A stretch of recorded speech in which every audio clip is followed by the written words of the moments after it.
সময় মানুহক যে সদায় উদ্যমী কৰি ৰাখে তাৰ জ্বলন্ত নিদৰ্শন দাঙি ধৰিছে জোনাইৰ দুজন উদ্যমী ভাতৃদ্বয়ে।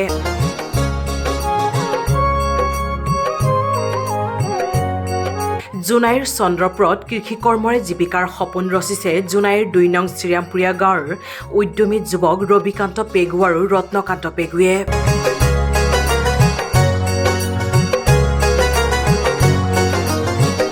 জোনাইৰ চন্দ্ৰপুৰত প্ৰায় ৫ বিঘা ভূমিত প্ৰায় ৬,০০০ জোপা ভোট জলকীয়া খেতিৰে বছৰত প্ৰায় ১০-১২ লক্ষাধিক টকা উপাৰ্জনেৰে স্বাৱলম্বিতাৰ সপোন ৰচিছে ২ ভাতৃদ্বয় ৰবিকান্ত পেগু আৰু ৰত্নকান্ত পেগুৱে।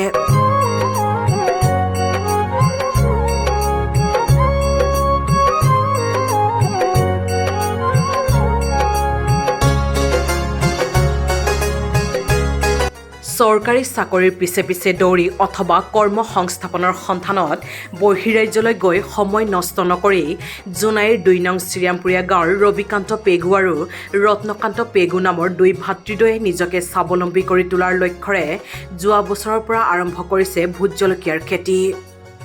চৰকাৰৰ পৰা কোনো ধৰণৰ অনুদান নোপোৱাকৈও অতি সাহসিকতাৰে ভোট জলকীয়াৰ খেতি আৰম্ভ কৰি মাত্ৰ এবছৰৰ ভিতৰতে ভাল ফল পোৱা ২ ভাতৃৰ মুখত বিৰিঙিছে সফলতাৰ হাঁহি।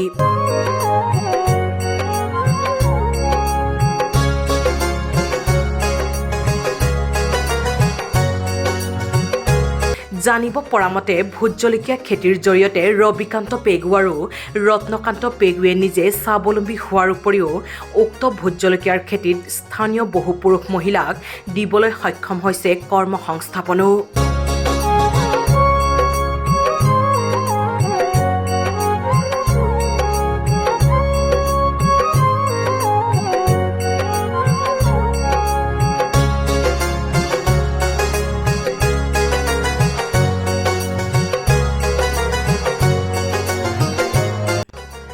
ইফালে ৰবিকান্ত পেগু আৰু ৰত্নকান্ত পেগুৰ খেতিৰ পৰা উৎপাদিত ভোট জলকীয়া অসমৰ লগতে চুবুৰীয়া ৰাজ্য অৰুণাচল প্ৰদেশৰ পাছিঘাট, ইংকং, ৰয়িং আদি কৰি ৰপ্তানি হয় বিভিন্ন ঠাইলৈ।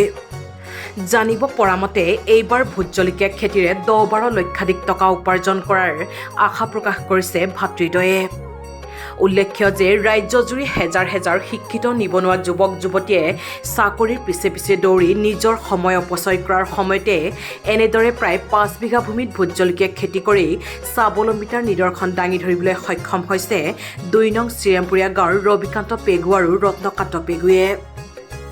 অৱশ্যে জোনাই মহকুমা কৃষি বিভাগে চৰকাৰীভাৱে উন্নত ধৰণৰ বীজ বা বিজ্ঞানসন্মতভাৱে খেতি কৰাত সহায়ৰ হাত আগবঢ়ালে আৰু অধিক উৎসাহিত হ'ব উদ্যমী যুৱক ৰবিকান্ত পেগু আৰু ৰত্নকান্ত পেগুৱে।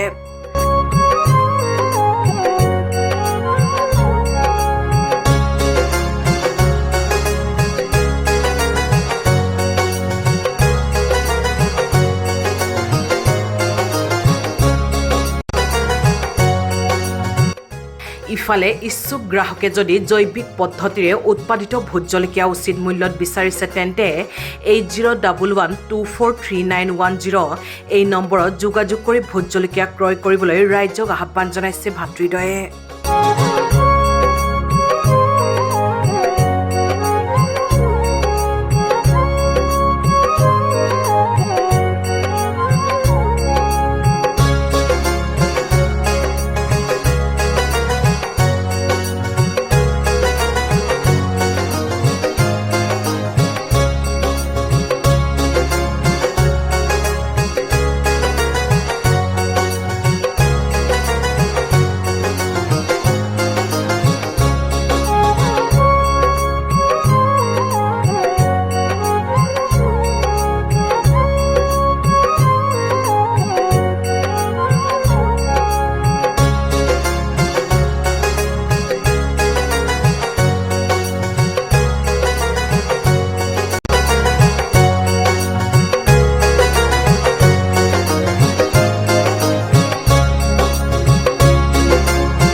মোৰ এই বাৰীখন মই 5 বিঘা কৰিছোঁ বাৰু এই বছৰ। যোৱা বছৰো কৰিছিলোঁ, হ'লেও এই বছৰ অলপ দৰটো কম হৈছে, কাৰণ আমাৰ ইয়াত খেতিয়ক বেছি হৈছে। খেতিয়ক বেছি ভাল বাৰু, সংস্থাপন হৈছে চবৰে, হ'লেও ইয়াত কমচে কম 15-20 জনীমান তিৰোতা মানুহ ব্যস্ত হৈ আছে, মানে এংগেজ হৈ আছে। হ'লেও এনেকৈ হাজিৰাটো এনেকৈ দিবলগীয়া হয়। হ'লেও লাভৱানটো হৈছে বাৰু, মোৰ কমচে কম এতিয়ালৈকে 5-6 লাখমান হৈছেগৈ। খৰচাটো মোৰ 1.5 লাখমান খৰচ কৰিছিলোঁ, 5-6 লাখমান হৈছেগৈ খৰচ মাইনাছ কৰি। হ'লেও আৰু কমচে কম এমাহ 1.5 মাহমান আৰু ছিঙিব পাৰিম।